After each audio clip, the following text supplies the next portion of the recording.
রজবে কিন্তু খুব তাড়াতাড়ি জানায় দেওয়া জরুরি যে বানুর সাথে আমরা তার বিয়েটা দিব না। ও নিজে থেকে বুঝে ফেলাইছে।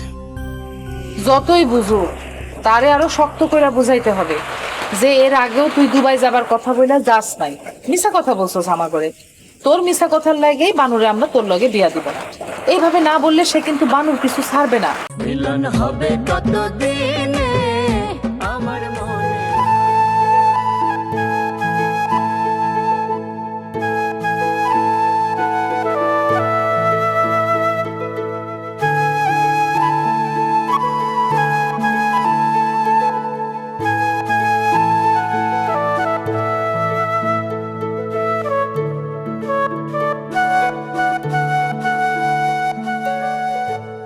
বুঝলে, কালকে আমি আমিন যাইতে বলছি। ও মনে হয় কালকে সকাল সকালে চলে আইলে পরে আমগো জায়গা জমি যা আছে মাপ যোগ কইরা তোর আগে যেটুকু করবো সেইটুকু আমি তোরা দিয়ে দিব। আর যদি তুই রেজিস্ট্রি করতে চাস কালকে রেজিস্ট্রি অফিসে যাইয়া তোরা রেজিস্ট্রি করে দিয়ে দিন। তার আর দরকার নাই ভাইজান। এই যে আমি আমার ভাগের সম্পত্তি নিয়ে এত তর্ক বিতর্ক এত কথা বলতেছি, এই সম্পত্তি নিয়ে আমি কই যাব ভাইজান?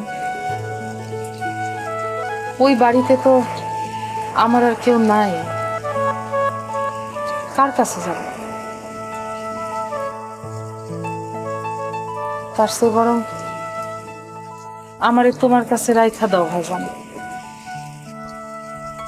সেই ছোটবেলার মতো মায়া দিয়া স্নেহ দিয়া আগলায় রাখো।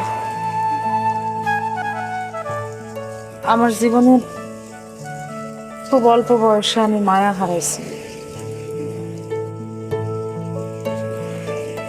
রানু বানুর বিয়া হয়ে গেলে তোমারে খেয়ে রাইন্দা দিব, খাইবা কি তুমি?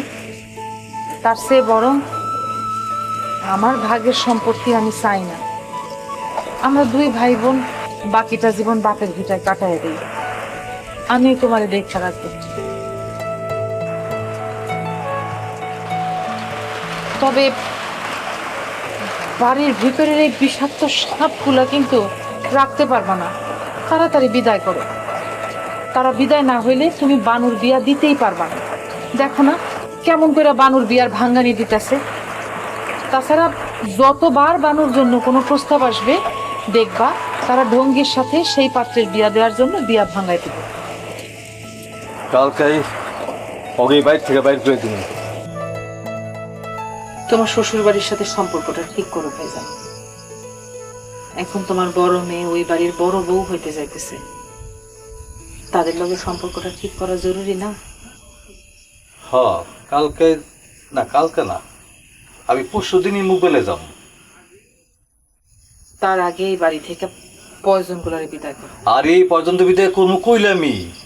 আর শোন, এই যে রজবের উপরে রাগ রাখিস না।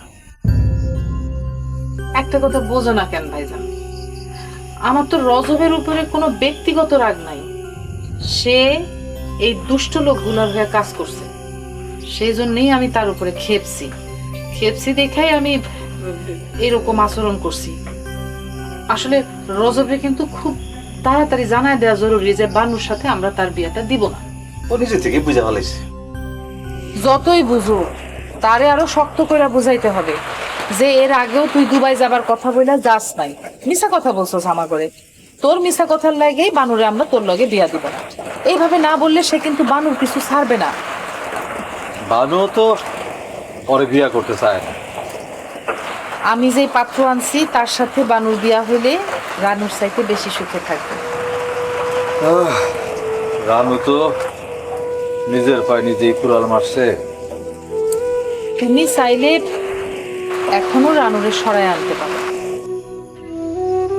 না, দরকার নেই।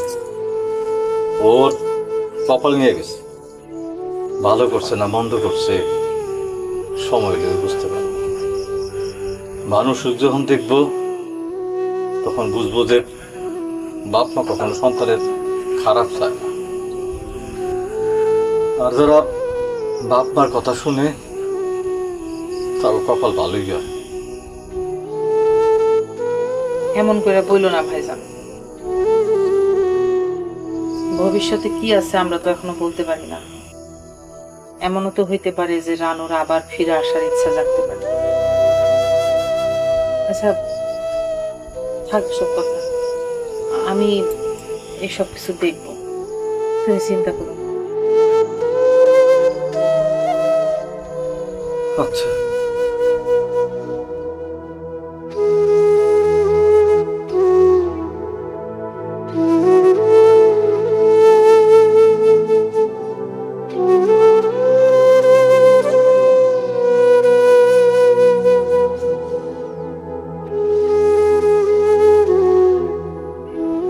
ভাইজান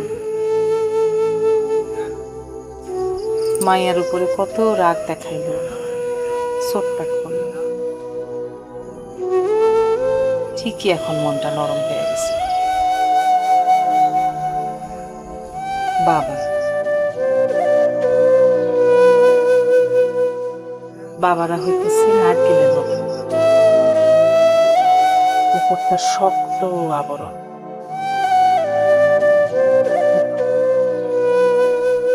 পানির মতো টলটলা।